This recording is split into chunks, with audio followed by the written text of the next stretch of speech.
Hi there, it's Jen from ScribblingGrace.com. Today is part 3 of my series of using household objects to create easy and awesome Bible journaling pages, and today we're using Q-tips. So if you've been following this series, week 1 we worked with forks to create some really cool patterns, and then last week we used bubble wrap and plastic wrap to create some really cool backgrounds, and today we're going to go ahead and use Q-tips. So this first page I'm going to show you, I'm going to use acrylics, and then I have 2 other page examples that use watercolors because I know you guys love your watercolors just as much as I do. So I just used a Q-tip that I actually dipped in some yellow watercolor, and you'll see me do this in a video later on as well. So I just used that to highlight my verse that I'm working on, and then I'm using my apple barrel acrylic paints to do this first page. I'm just using 2 colors, a green for my branches, and then my flowers are going to be yellow. So I'll put all the links to all of the supplies that I used and the name of all the paints and everything in the blog post that goes along with this video, and I'll put that link in the description below. It's at scribblinggrace.com/Q-tips.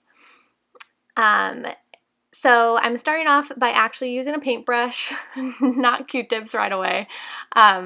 So I'm just using a size 8 round brush just to add some really thin little branches here. I'm kind of just going where I feel like it needs to be filled in.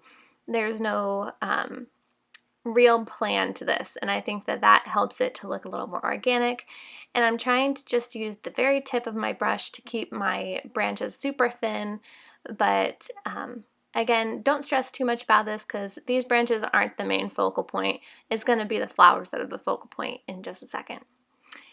Okay, so now that I have my little branches done, I'm going to go ahead and grab some Q-tips. So this time I bunched 5 Q-tips together. This really, I think it makes it a little bit easier for this look by bunching them, and I tied it with a rubber band.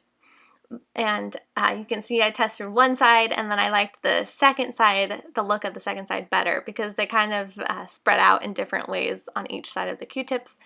So that's something to just try out on a plate like I'm using, or a scrap piece of paper. And I'm just dabbing it onto my page. This is super duper simple. I'm trying to focus mostly on the top parts of my branches, but occasionally I'll kind of put a dot or 2 towards the middle of my branch, and I'm really just dabbing it on. Then I'm going to pick up some more paint occasionally. You can also see me kind of turning my my Q-tips in different ways to kind of give it a little bit different shape.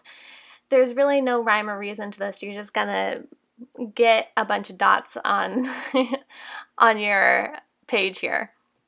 After I added all of this first yellow, this is actually more of a gold color, I decided that I needed a little bit more to fill it out, and I wanted to add a second color to add a little more interest. So then I used a brighter yellow, and the only brighter yellow that I had was with my Liquitex paints that I use when I paint Bibles.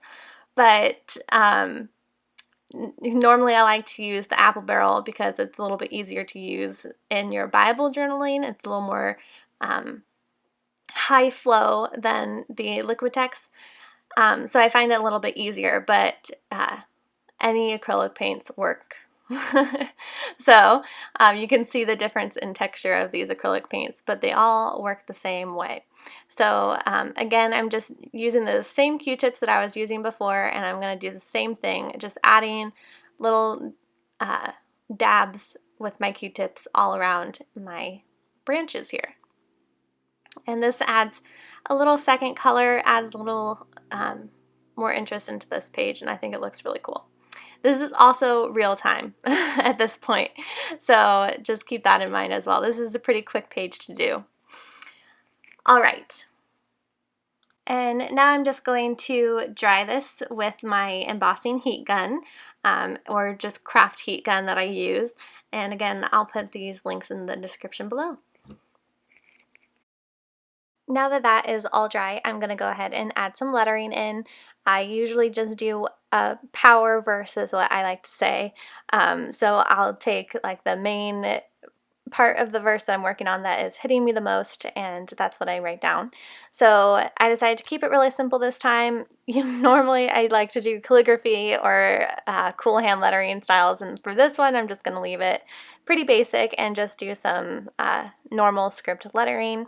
I used a pencil to outline what I'm going to write first. I'm using a Micron size 04 pen to do my lettering. This Micron are one of my favorite pens to use in Bible journaling because they don't bleed through and they're waterproof. So I wrote out, I am not ashamed, because I am working on Romans 1:16, which says, "For I am not ashamed of the gospel, for it is the power of God for salvation to everyone who believes, to the Jew first and also the Greek." So I wrote it out one time and then decided just to go over it a second time just to make it a little deeper and fix out some of those shaky lines that I had the first time around. And that's it. That's this first page using Q-tips. Now let's move on to watercolors. Now this second page is pretty simple and straightforward, so I'm going to kind of breeze through it here.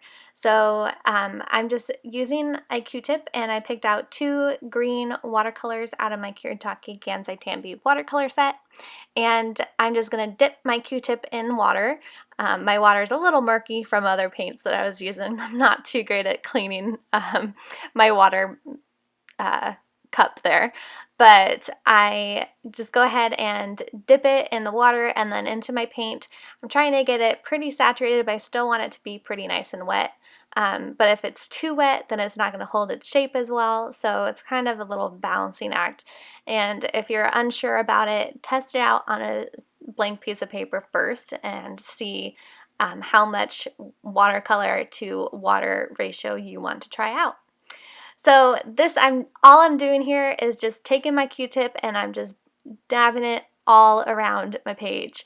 And then I do it with the second color as well. So I wanted it to look kind of like a gradient effect, so I'm keeping my dots really close together at the edge of my page, and then as I go inward, I just separate those dots out farther from each other. This may be something that you need to practice, but I think that really no matter what, it'll look pretty cool, even if you decide to keep all of your dots close together or all of your dots farther apart.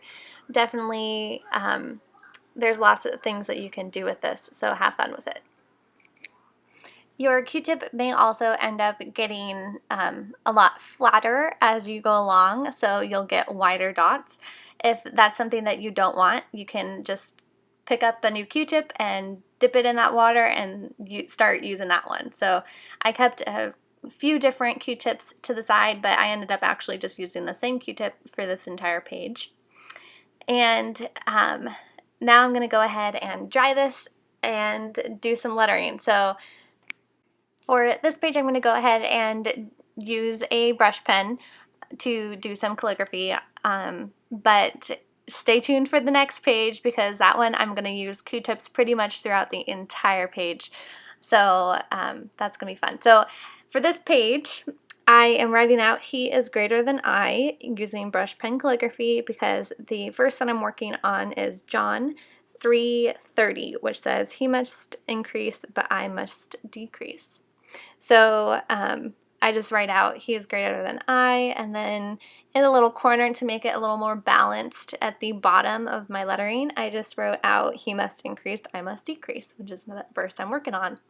So I have tutorials on how to do all of this lettering over on my blog and here on my YouTube channel, so I'll put all those links in the description below, and there's free printables that go along with all of my lettering tutorials as well, so be sure to check those out. I also added a little highlight with my Uniball Signo gel pen, just going on the right side of all of my downstrokes, those thicker parts of my letters, just to help it stand out a little bit more. And remember, I'll put all those links to all of the supplies that I use in that blog post at scribblinggrace.com/Qtips. And now we're going to go ahead and move on to the third example that I have, and probably my favorite one, just because I use the Q-tips pretty much for the entire page, and it's my favorite, florals. So for this one, I just took a clean Q-tip, dipped it in that water, and then into my watercolors. So I'm using kind of a maroony color. Again, these are the Kuretake Gansei Tambi watercolors. They're really great for Bible journaling. I have recently discovered that some watercolors do bleed through Bible journaling pages, but these ones don't. So I really love this set of watercolors. I've been using them for over a year now. So to make my little flowers here, I start by adding 2 little swipes as my center of my flower, and then I just use my Q-tip to just create kind of semicircles around to create kind of this image of a flower. This is obviously not very realistic, and it's not as detailed as some other flowers, but it's a really cool and a pretty easy way. You can't really mess it up, because as long as it's in a circle-y shape, then it'll look like a flower. So I'm doing the same thing. I kind of add a little swiggles here and there, and I try to dip my Q-tip again in water, so I'll kind of do like the more pigmented in the center, and then I will dip that in the water and then go back over that with the less pigmented color. But I found out that all my colors, once they were dry, you didn't really get that definition of the more pigmented and the less pigmented, which you do normally with a paintbrush. If you've seen my rose tutorial using a paintbrush, I do the same technique, but it doesn't really work as well with the Q-tip, but it's all right. So I'm just going to add 2 layers. So I did my first layer just now, and now I'm drying it with my heat gun, and then I'm going to add my second layer just in the center of these flowers. I'm just going to dab in some extra paint just to give a little bit, just to give it a little more character and keep it from being just very one note. So now I'm going to go ahead and add some leaves. I'm going to keep using my Q-tip for these. These are going to look a little less defined as if you were to use a paintbrush, but this is a really fun technique. It also would be fun for kids to use Q-tips and things. So all of these Bible journaling pages using household objects are really fun for kids to do as well. So that's something to kind of keep in mind. They might not be doing flowers, but maybe it'll be, a good idea or something you can try with them. So I'm just creating kind of a leaf shape. So I just try to thicken it up in the middle and try to create somewhat of a point at the tip of my leaves. And I just am using just a normal green color from my set. I'm kind of pretty frequently dipping my Q-tip in that water and then again in my paint. And you could see me just now kind of twirl my Q-tip around, and that's just to get it a little tighter, make sure that I'm not getting, that my Q-tip isn't fraying or anything like that, because it can get a little softer as you keep using it. But I was doing just fine using this same Q-tip for all of my leaves. So I'm just going to go ahead and keep creating these leaves around my page, and then I'm going to go ahead and add some purple salvia, I guess we could say. And to make my little purple wildflowers or salvia or whatever we want to call these, if you know what type of plant this would resemble the most or flower this would resemble, let me know in the comments. I'm not super knowledgeable when it comes to plants and flowers, but it looks pretty. So to make these, I'm just kind of dotting around in a circle and then just coming up from there to kind of create a triangle off of that circle to create this cool shape here. It's a little hard to describe, but hopefully watching it, you're like, okay, I get it.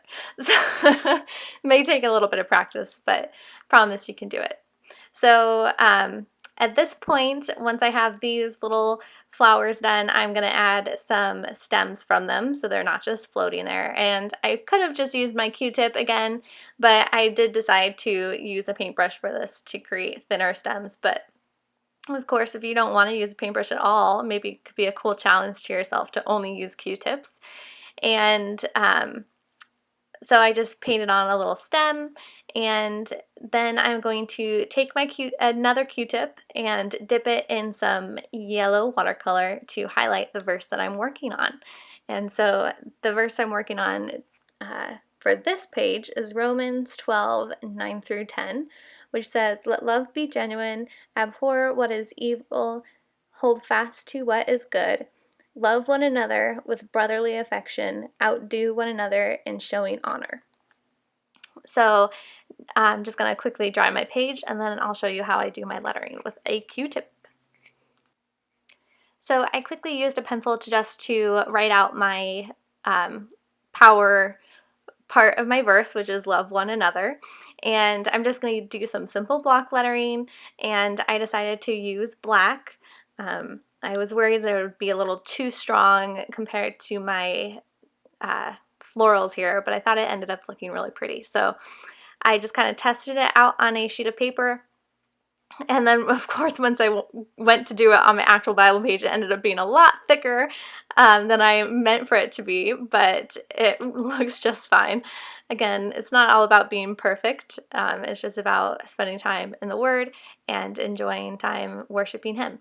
So I'm just going ahead and using that Q-tip just like I would a marker, and I just kind of twist it into the paint every now and then, trying to keep that point on my Q-tip as small as I can, because again, the Q-tips can kind of get flatter and lose their shape a little bit as you use them and dip them in too much water and stuff. So that's it. This one is definitely my favorite. It might have looked a little complicated, but I encourage you to try something new. I think that when you look at it, you wouldn't really know that it was done with Q-tips, right? So those are my 3 ways, or 3 examples on how you could use Q-tips in your Bible. But of course, there are so many other things you can do with Q-tips. You can create all types of flowers, and I encourage you to just use this as inspiration and try new things, and maybe push your comfort zone a little bit. So I hope you enjoyed this video. If you did, please give it a thumbs up and subscribe to my channel. And be sure to check out the blog post that's in the description below, or at scribblinggrace.com/Q-tips to see a little bit more about these pages and find all of the supplies that I used and all other helpful links that you might want to see. Be sure to check out those other 2 videos using household objects with forks and bubble wrap and plastic wrap. Those were fun as well. And next week, week 4 of using household objects in your Bible, is probably my favorite one. So stay tuned for that. It's going to be really exciting. All right, I hope you have a wonderful day. God bless.